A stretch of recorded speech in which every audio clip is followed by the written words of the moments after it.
Hey, good morning. This is a pretty good time for me to make a video. It's absolutely terrible outside. This is the first YouTube video I've ever made, but I wanted to make a video talking about my experiences with the CompTia Network Plus certification. I'm actually going to be taking the Security Plus certification in about 2 weeks from now. So I wanted to kind of talk a little bit about this one because I wanted to kind of bring up some stuff that I saw in some of the other videos that I was watching where people recommended certain study guides and techniques and stuff like that. So probably the first thing that I wanted to talk about, at least in my experiences compared to some other people's who've taken the exam, is that in my experience, books really did not help me at all. I did read a book. I read the Mike Myers Network Plus book that was recommended by one of the other videos that I watched. And I got about halfway through it and I did really well in understanding the material. But then when I actually went to apply the material, I was a little bit lost. I have no previous experience in networking. I do work in IT. So even for me to understand the realm of context of what was going on and not be able to apply the knowledge, I was like, okay, something is wrong here. I'm just not studying in a way that's efficient for me. It just wasn't good for what I wanted to do and the way that I learned. So I ended up losing the book in a rainstorm. And so basically I decided from that point that I would just study another way and got onto the idea of just kind of watching videos and just trying to do some like practice tests online, which turned out to be a pretty good route for me. I ended up using Jason Dion's courses on Udemy. I highly recommend him because the courses explain to you he has two types of courses. The first type is just the actual course itself, where you go through and learn the material, and the second course you can buy is a bunch of exam questions, and those exam questions are really, really pertinent. When you get questions incorrect, it tells you why they're wrong or why something else is the best possible answer. So really recommend his classes. They worked really, really well for me. Everything I did on the exam was easier than taking the exams that he has for his class. His exams are really hard. Almost all of them are, I wouldn't say they're really hard, but I would say that almost all of the questions are best answer questions and not just an obvious out, right? So there's really not a lot of process of elimination. You really have to know what you're talking about. Otherwise, you're going to be a little bit confused as to what's going on. The next thing I wanted to talk about was CompTia's language. Trying to understand what CompTia means when they throw certain terminologies out and stuff like that is really, really important for this exam. I think, test taking in and of itself is a different language, right? Like we go and we speak English every day, or whichever language is your native language you talk every day. When you get into grammar, you get a little bit more proper. Maybe you have to make sure that you are formatting things correctly. Test taking language is intentionally abstracted a little bit in order to make you try to pluck out the core concepts. And that's what I recommend doing with like taking certain practice exams, is because they help you pluck out the core concepts and what's really on the test, what the questions are really asking. So like Jason Dion's is a good example because on his, he pretty much has like best answer only, but the wording is exactly the same as on the CompTia exams. Like CompTia could take one of his exams and just straight up give that exam instead of one of theirs, and nobody would notice it was any different, with the exception of maybe some of the active questions where you have to go through and actually plot out things for the Network Plus. My mind's going blank here, but it's like the questions where you actually have to work through them and perform a certain task that are not multiple choice questions. They're situational, that's what it is. So those ones are always unique to CompTia, and they're not hard on the test, so don't worry about them. If you've done the ones from the Jason Dion exams or a similar Udemy course, you're totally fine. Also, I recommend Udemy has flash sales where every so often, every couple of days or whatever, their stuff is down to like $10, $12 a course as opposed to $50, $60, $100 a course. Highly recommend waiting until that point because you can get a lot of courses for very little money, and it's absolutely worth it if you found somebody that you can learn from really effectively.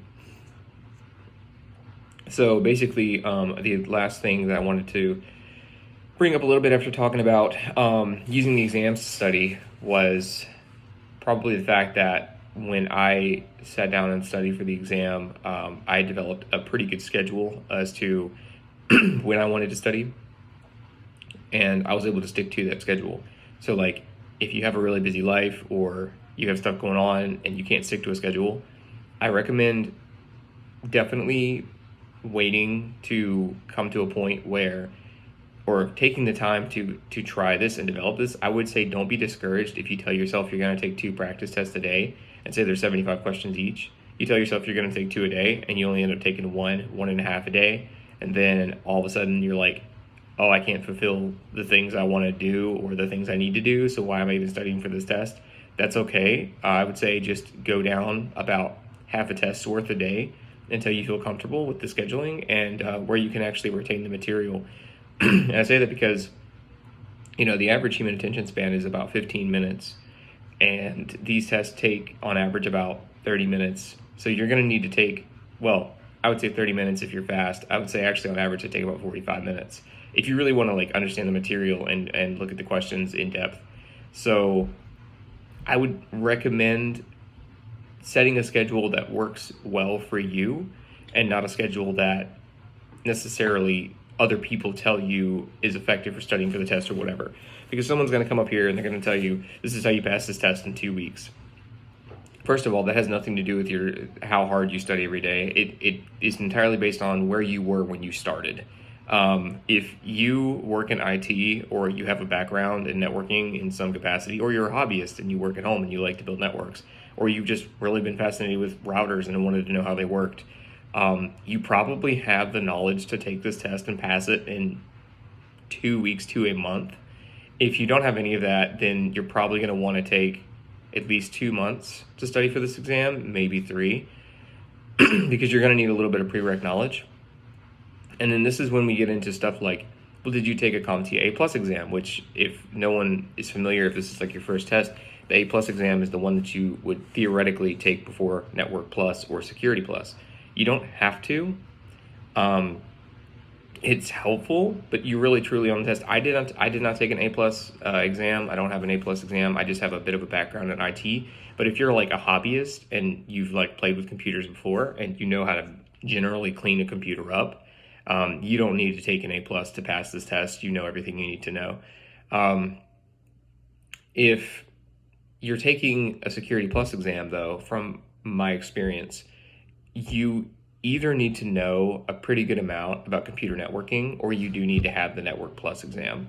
From the questions that I've seen, I'm very fortunate and glad that I was able to pay for my Security Plus exam right after and set up my test, like right after I took my Network Plus, because it was fresh on my mind. Because a lot of the stuff on the Security Plus exam is from the Network Plus, from what I've gathered just from watching videos, like reading through test examples, reading through books and course objectives, because networks directly involve how you set up your security. I mean, network security. So that's all related. So depending on the whole point of that tangent is depending on which test you take, your prereqs from where you are and which exam certificate you needed prior is going to change a little bit. To tell you a little bit about where I am, to kind of like cap off, I work in IT currently. I've worked in IT for about 2 years. I have worked at the help desk level for that period of time. And I do have a bachelor's degree with a minor in computer science. However, in that degree, we did not cover computer networking or anything other than basic programming, essentially. So at that point, I was just doing programming, and I really enjoyed it. So I do know how to program, but it's not that relevant to, well, I've done a lot of programming, but it's not that relevant to these tests, so it's not a big deal. So where I am is kind of like a hybrid position where I'm not 100%, I haven't been doing IT for a long time. I've got some exposure to it. So I kind of wanted to feel out where I was and what basic knowledge I needed to know. So if you're like me, then maybe these rules will apply to you. But if you're not like me, I think you can stick with the golden rule, which is essentially to break yourself down to a point where you can study an amount that you feel comfortable with. Make sure that if you're taking practice exams, you just Google everything else in the question, even if it's not right. Just figure out what it is and write that down. If you don't know how it ties into how a network functions, look that up. Like, that's pretty much all you need to do is you need to go through each of those questions that you find on any practice exam that you find. And it's really tedious, it's really arduous, it's really annoying, but go through there, pluck out the stuff you don't know, look it up, see how it relates. and also watch a lot of videos on logical network topologies, because basically that's all you need to understand in order to understand how a network works, how it functions. I'd recommend doing those things, and I think you'll have a really good experience on your Network Plus exam. And yeah, so this was a really fun video, and I'm glad I was able to make it. And hopefully when I pass my Security Plus, I'll come back and make another video and kind of talk about, I'll be potentially a little arrogant, but I'll talk about how you can pass the Security Plus in pretty much in 2 weeks. So yeah, hopefully that goes really well, and I hope that this video gave you some information that you can use, you can take away from. I know a lot of videos are like, oh, it's relative to you, which like everyone has to say that. I understand that, but there are certain hard lines you can do, certain things you can force into habit that will help you for the test no matter where you come from. So there you go.